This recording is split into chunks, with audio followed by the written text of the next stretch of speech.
అదే RTV app వార్తల్ని క్షణాల్లో చదివే అవకాశం ఉంటుంది. ఒక న్యూస్ పేపర్, ఒక టెలివిజన్ ఛానల్ మీ చేతుల్లో ఎప్పుడూ ఉంటాయి. Welcome to RTV. నేను మీ గయాజ్ని. నెల్లూరు రూరల్ నియోజకవర్గంలోని 31వ డివిజన్ కార్పొరేటర్ అయిన బత్తెల మంజుల కృష్ణ తాను రాజకీయాలకు వైదొలుగుతున్నాను, అదేవిధంగా తన సతీమణి అయిన బత్తెల మంజుల కూడా కార్పొరేటర్ పదవికి రాజీనామా చేస్తున్నట్టు ఒక ప్రకటన విడుదల చేయడం జరిగింది. అసలు ఎందుకు రాజీనామా చేస్తున్నారు, ఎందుకు ఆ రాజకీయాలకు దూరం అవ్వాల్సిన పరిస్థితి అనేది తెలుసుకునేందుకు ఒకసారి బత్తెల కృష్ణ మాటల్లోనే ఒకసారి విందాం.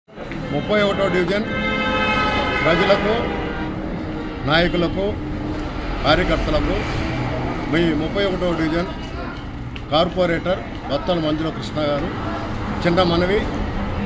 నేను ఈరోజు నుంచి నా ఆరోగ్య సమస్యల వల్ల రాజకీయాల నుంచి వైదొలుగుతున్నాను.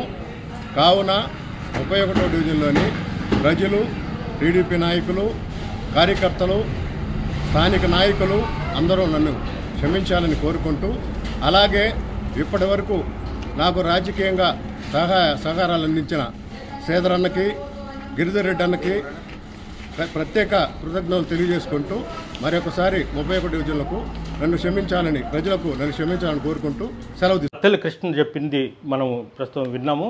బత్తెల కృష్ణ నెల్లూరు రూరల్ ఎమ్మెల్యే కోటంరెడ్డి శ్రీధర్ రెడ్డి ముఖ్య అనుచరుడు. ఎమ్మెల్యే శ్రీధర్ రెడ్డి బత్తెల కృష్ణ సతీమణికి 31వ డివిజన్ నుంచి కార్పొరేట్ టికెట్ ఇచ్చి ఆమెను గెలిపించడం కూడా జరిగింది. ప్రస్తుతం కోటంరెడ్డి శ్రీధర్ రెడ్డి వైసీపీ పార్టీ నుంచి వైసీపీ వీడిన తర్వాత టీడీపీలోకి వచ్చినప్పుడు కృష్ణ కూడా ఆయనతోనే నడిచాడు. అయితే 31వ డివిజన్లో టీడీపీ కార్యకర్తలను పట్టించుకోకపోవడంతో పాటు ఆ డివిజన్లో ₹1,50,00,000 వర్క్స్ వచ్చాయట.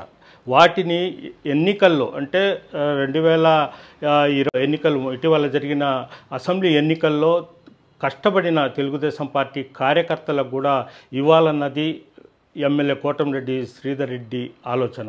అయితే బత్తెల కృష్ణ అక్కడ కార్యకర్తలను 31వ డివిజన్ల కార్యకర్తలను విస్మరించడంతో పాటు ఆ వర్కులు మొత్తం నేనే చేసుకుంటాను, కార్పొరేటరు ఎన్నికల సమయంలో సుమారు ₹80 లక్షల వరకు తాను ఖర్చు పెట్టుకున్నాను, ఈ వర్కులు మొత్తం నేనే చేసుకుంటానన్నట్టు చెప్పాడన్న కూడా ఒక సమాచారం.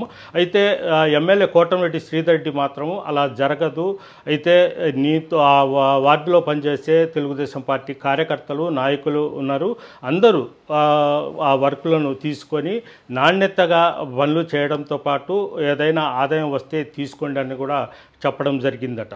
అయితే బత్తెల కృష్ణ ఎమ్మెల్యే మాటలను కూడా పట్టించుకోకుండా అక్కడ 31వ డివిజన్లో ఉండే కార్యకర్తల మాటలను కూడా విస్మరిస్తూ అతను పట్టించుకోకుండా తిరుగుతుండటంతో ఇటీవల ఎమ్మెల్యే కోటంరెడ్డి శ్రీధర్ రెడ్డి ఒక తెలుగుదేశం పార్టీ కార్యకర్తను 31వ డివిజన్ ఇన్ఛార్జిగా నియమించడంతో బత్తెల కృష్ణ ఈ నిర్ణయం తీసుకున్నట్లు మనకైతే తెలుస్తుంది. మరిన్ని వీడియోస్ కోసం ఛానల్ ని సబ్స్క్రైబ్ చేయండి, లేటెస్ట్ అప్డేట్స్ కోసం వాట్సాప్ ఛానల్ ని ఫాలో చేయండి అండ్ లింక్ డిస్క్రిప్షన్ లో ఉంది.